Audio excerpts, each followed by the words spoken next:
I JVN Mithun Yadav, Assistant Professor of History from the Faculty of Education and Methodology। आज हम BA B.Ed first time के जो topic है हमारा geographical features of India उसके बारे में डिस्कस करेंगे। जो आपका फर्स्ट टॉपिक है sources of ancient Indian history, उसी के साथ एक सब टॉपिक है जियोग्राफिकल फीचर्स ऑफ इंडिया, यानी कि जो भौगोलिक विशेषताएं हैं हमारे इंडिया की उसके बारे में चर्चा करेंगे। तो भौगोलिक विशेषताओं में बहुत सारी चीज़ें आती हैं, जैसे कि हिमालय पर्वत एक हमारी भौगोलिक विशेषता है हमारे इंडिया की। उसके बाद बहुत सारे पर्वत, पठार और नदियाँ। तो आगे हम इसके थ्रू समझते हैं।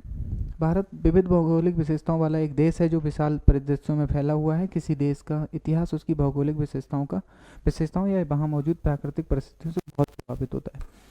यानी कि जो वहाँ की भौगोलिक परिस्थितियाँ होती हैं, जो जियोग्राफिकल चीज़ें होती हैं, टर्म्स होती हैं, उनसे जो किसी देश का इतिहास होता है वो बहुत प्रभावित होता है। रिचर्ड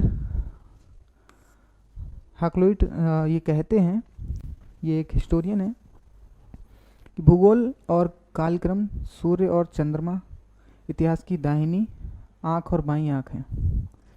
मतलब इतिहास और कालक्रम, सूर्य और चंद्रमा, यानी कि कहने का मतलब ये है कि जो इतिहास और भूगोल जो हैं वो एक सूर्य और चंद्रमा की तरह, मतलब दाहिनी आँख और बाईं आँख, यानी कि दो आँखें हैं इसकी इतिहास की। ठीक है। उसके बाद ज्योग्राफिकल फीचर्स की बात करते हैं तो सबसे पहला आता है हिमालय पर्वत श्रृंखला, यानी कि हिमालय द ग्रेट।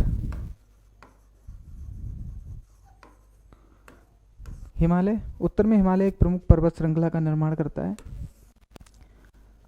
जिसमें माउंट एवरेस्ट, जो कि वर्तमान समय में नेपाल में है एक्चुअली, उसके सीमा के करीब में पड़ती है, सहित दुनिया की कुछ सबसे ऊंची चोटियां शामिल हैं। इसमें माउंट एवरेस्ट के साथ साथ और भी कुछ जो चोटियां हैं, पीक्स हैं, वो शामिल होती हैं इसमें। ये श्रेणी भारतीय उपमहाद्वीप और तिब्बती पठार के बीच एक प्राकृतिक बाधा के रूप में कार्य करती है। तो ये जो श्रेणी है, यानी कि जो हिमालय पर्वत है, वो तिब्बती पठार, यानी कि जो तिब्बत का पठार है, पामीर का पठार जिसको कहते हैं, उसके बीच में, और हमारा जो इंडिया है उसके बीच में एक बाधा, एक अवरोधक की तरह काम करता है, जिससे बहुत सारी चीज़ें कंट्रोल होती हैं। उसके बाद उत्तरी मैदान, यानी कि नॉर्दर्न प्लेन,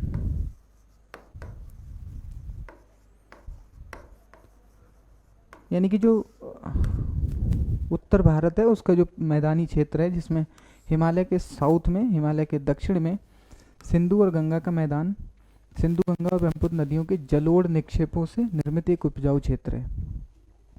यानी कि सिंधु और गंगा नदी के बीच का जो मैदानी इलाका है वो गंगा ब्रह्मपुत्र नदियों के मतलब निक्षेप से, जो अपना मटेरियल जो नदियां बहा के लाती हैं उनको मैदानों में छोड़ देती हैं, जिससे जो मैदान होते हैं काफ़ी उपजाऊ बन जाते हैं।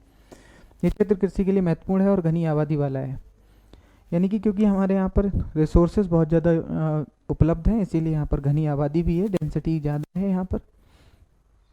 उसके बाद दक्कन का पठार, मध्य और दक्षिणी भारत में स्थित दक्कन का पठार एक बड़ा ऊंचा क्षेत्र है, जिसमें आमतौर पर समतल भूभाग है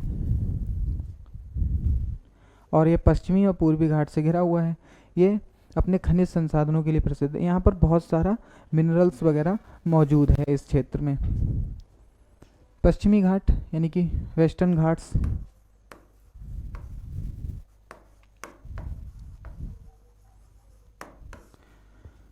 पश्चिमी घाट जो हमारे इंडिया का, जैसे थोड़ा सा मैप देखा जाए तो ये वाला जो एरिया है वो पश्चिमी घाट कहलाता है, और ये वाला एरिया इस साइड का पूर्वी घाट।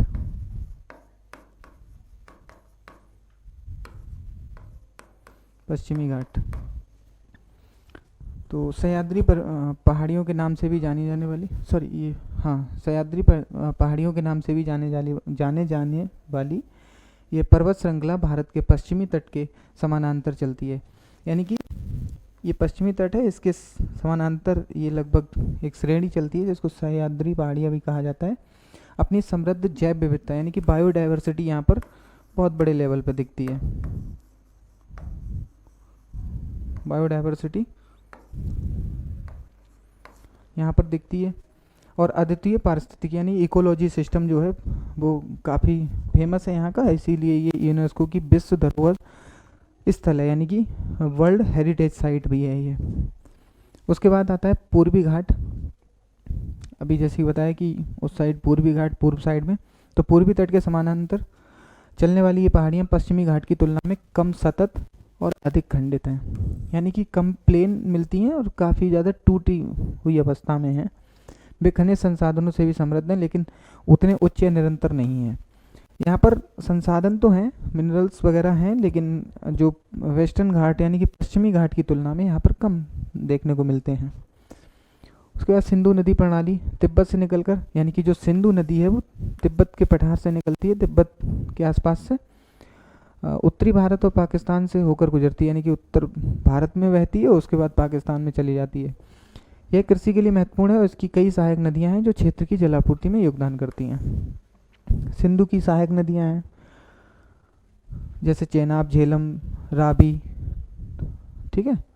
गंगा नदी प्रणाली, उसके बाद गंगा का तो अपने आप में ही एक बहुत बड़ा योगदान है, जो मैदानी इलाके में बहुत बड़े लेवल पे ये नदी सबसे एक्चुअली भारत की सबसे लंबी नदी भी है, तो सबसे ज़्यादा पानी भी ये अपने साथ रखती है। गंगा भारत की सबसे महत्वपूर्ण नदियों में से एक है जो बंगाल की खाड़ी में गिरने से पहले हिमालय से उत्तरी और पूर्वी भारत में बहती है। इसे हिंदुओं द्वारा पवित्र माना जाता है, ये पवित्र नदी है और लाखों लोगों के लिए ये महत्वपूर्ण भी है।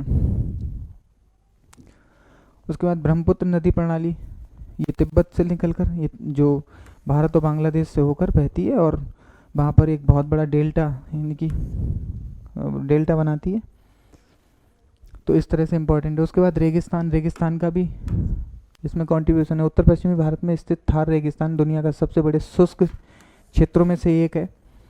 इसमें रेतीला इलाका, विरल वनस्पति और अत्यधिक तापमान है। यहाँ का टेम्परेचर बहुत हाई रहता है, सबसे ज़्यादा तापमान इंडिया का इधर ही देखने को मिलता है। तटीय मैदान, भारत की एक लंबी तट रेखा है जिसमें दो प्रमुख तटीय मैदान हैं, जैसे पश्चिमी तटीय मैदान और पूर्वी तटीय मैदान। जैसे अभी मैंने कोस्टल लाइंस के बारे में बात की, जो साउथ इंडिया के चारों तरफ लगभग बाउंड्री बनती है उसकी।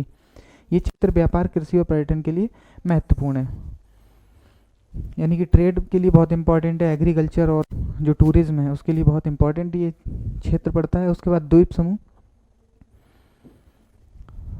बहुत सारे द्वीप समूह हैं, उनके वो भी अपनी एक इम्पोर्टेंस रखते हैं, जैसे अंडमान निकोबार द्वीप समूह और लक्षद्वीप समूह।